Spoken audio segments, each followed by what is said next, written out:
pour toi! Aujourd'hui, je te propose de découvrir le 7e des 10 commandements de la loi de Dieu qui est un principe de pureté et de préservation du mariage.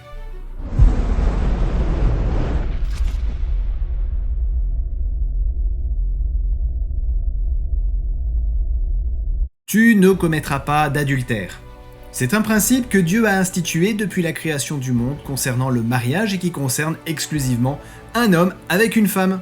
L'incident avec Dina et la conduite de Joseph lorsqu'il affronta l'adultère révèlent que ce commandement était bien connu du peuple de Dieu. Encore une fois, Jésus rappelle l'importance de ce précepte de pureté, tout comme les apôtres Paul et Jacques.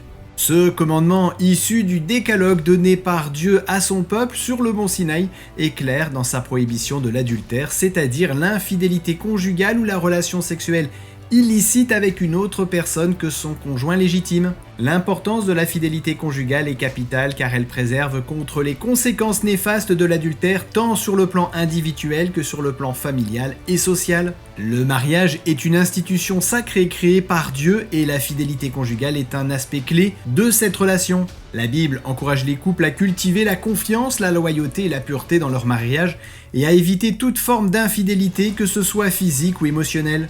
La pureté sexuelle n'est pas seulement une question de comportement extérieur, mais aussi de pensée et d'attitude. Jésus t'exhorte à garder ton cœur et ton esprit purs et à résister aux tentations de l'impureté sexuelle dans tes pensées, tes paroles et tes actions. En tant que chrétien, tu es appelé à honorer le 7e commandement en vivant une vie de pureté sexuelle dans ton mariage et dans tes relations avec autrui. Cela implique de respecter les vœux du mariage, de cultiver une intimité émotionnelle et spirituelle avec ton conjoint ou futur conjoint et de rejeter toute forme d'infidélité ou d'impureté sexuelle. Jésus a vécu la vie parfaite pour offrir à la loi de Dieu la perfection que la loi exige et que tu ne peux offrir par tes propres forces. Par son obéissance parfaite, il te donne la capacité toi aussi d'obéir parfaitement à Dieu par la puissance du Saint-Esprit. À bientôt et que l'Esprit de Dieu t'aide à lui rester fidèle et obéissant pour l'amour de son nom.